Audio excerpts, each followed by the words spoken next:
just to give you a slight overview of the actors, main actors in this meeting. These are all the city council members, district and at large. You might recognize this name. Mayor Anthony Fox is the second African-American mayor for the city of Charlotte. He is preceded by Harvey Gantt, who the African American History Museum in Charlotte has been named after. Agenda items. To give you some idea about how the Charlotte City Council works, these meetings happen in two parts. There's a business meeting that goes from 4 to 6, and it's going to be prior business, subcommittee reports, those type of things. And that's going to be handled from 4 to 6:30. From 6:30 on till it could be as late as 9 to 10 o'clock, we're going to be dealing with pretty much the citizens forum information. What I'm going to do now is just discuss specifically the 4 to 6:30 session, issues that were brought up there. And there was a wide range of things, but I just brought those things that I thought that were most interesting. First of which was the performance evaluation and process for the city manager and city attorney. On June 4th, they picked up a resolution to discuss or have a more enhanced city council manager relations committee, primarily to discuss the process and the timeliness of the 2012 employment cycle, evaluation cycle, I should say. On July 16th, the council manager relations committee determined that the review of the city's city manager evaluation survey was acceptable, and that they would schedule quarterly updates with the city manager and city attorney to discuss performance and provide ongoing feedback through the year.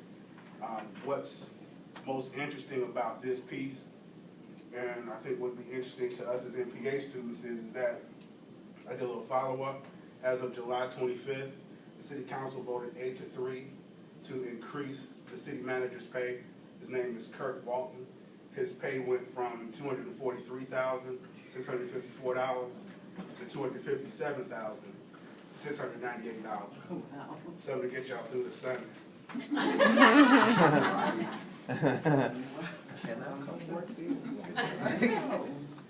The other issue that I found interesting that was discussed during that period was the Charlotte Regional Film Update or Commission Update. Charlotte is looking to grow its presence or its footprint in the national scene with regards to televised and filmed media.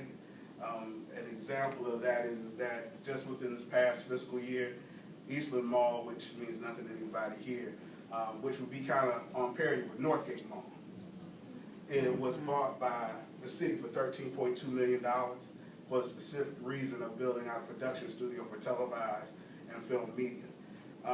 2009, this was discussed, and I thought it was a really interesting number. An impact study was made by the University of North Carolina in Charlotte and estimated the impact of the film and television production industry to be $271,400,000 for the region, which would be Mecklenburg County, which would be Gaston County, which would be Rowan County. That type of money is floating around as a result of this. The city, however, decided they would kick in about $75,000 for this.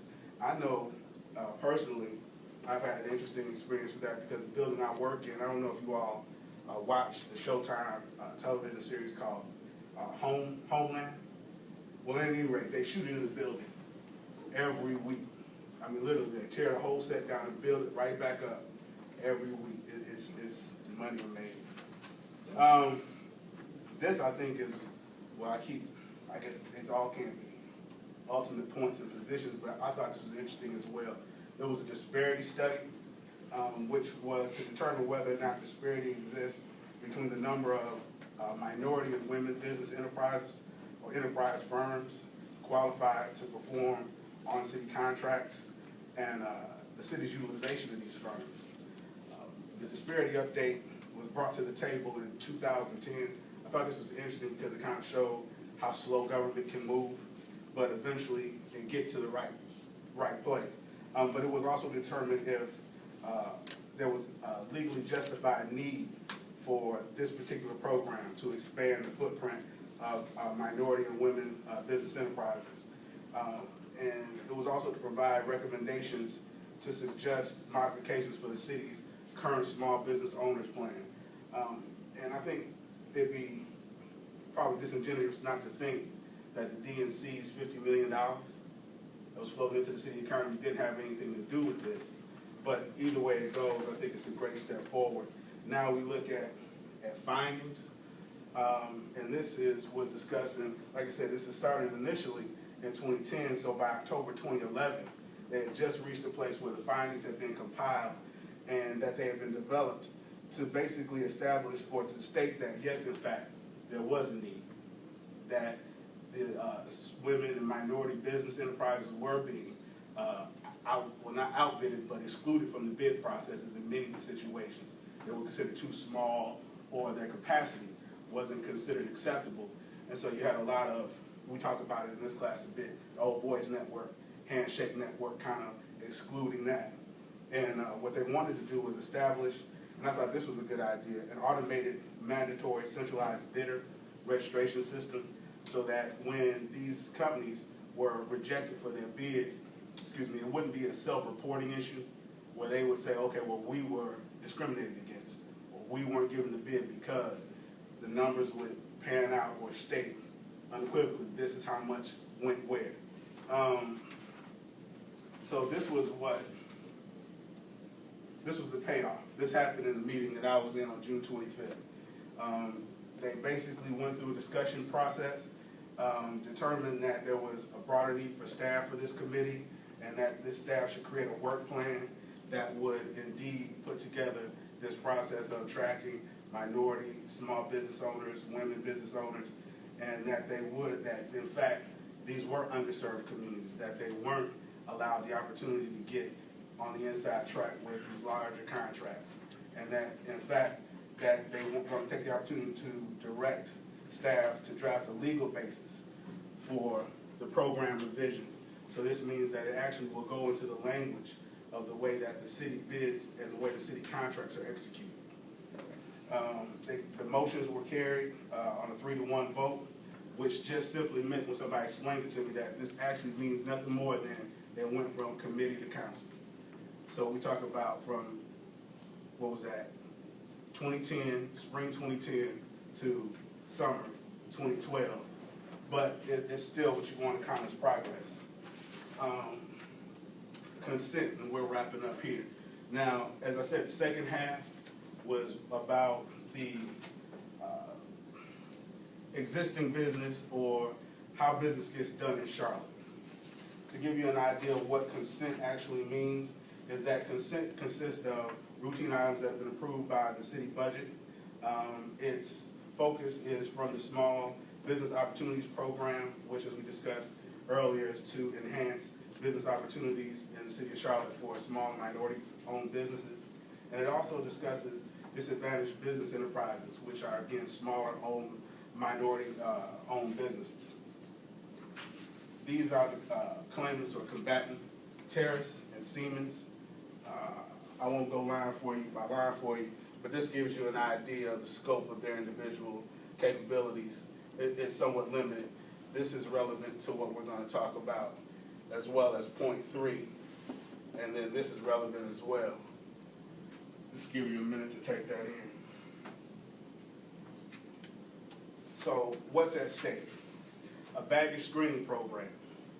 In April 2010, the council approved a contract with B&P Associates to design the baggage screening system for Charlotte Douglas International Airport. We're going to redesign the whole deal. On May 2010, council approved a grant from the Transportation Security Administration to fund 90% of the cost of this automatic baggage screening system. And then it just gives you an idea of the scope of the cost. But this is the point of contention. Terrace Global came in with a low bid, and they were able to pull the contract of $25,384,571. This money is a result of the Community Reinvestment Act from the federal government that went into Homeland Security. So Terrace is a smaller company.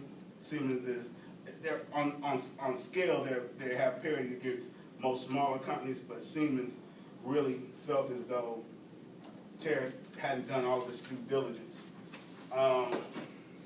Siemens' position was that they, the disadvantaged business enterprise that they associated with, Absolute Business Connection was not NCDOT certified, that the proper bid forms weren't used, and the bids shift non-reimbursable expenses to the TSA, most specifically relative to training. And primarily the reason why Terrace did this was because they already had their own training facility. I pointed out 50,000 square foot training facility, so they weren't factoring that into the bid. I guess the final piece of it is, which I found most interesting, is that it really showed a real merging of the public and private sector, but after the Q&A, Siemens couldn't provide information that Terrace didn't go through the NCDOT process. Terrace was going to make their base of operations for manufacturing in Charlotte, which Siemens wasn't. They're going to be in Dallas. And Terrace did meet the DBE requirement. This is the threshold that they had to meet. 3% of the total contract had to go to a disadvantaged business or enterprise or smaller business in Charlotte. This is what DBE came across with, which turned out to be a $901,483 shot in the arm. That's not piecemeal. That's just the beginning. Just to be a part of this contract, $901,000.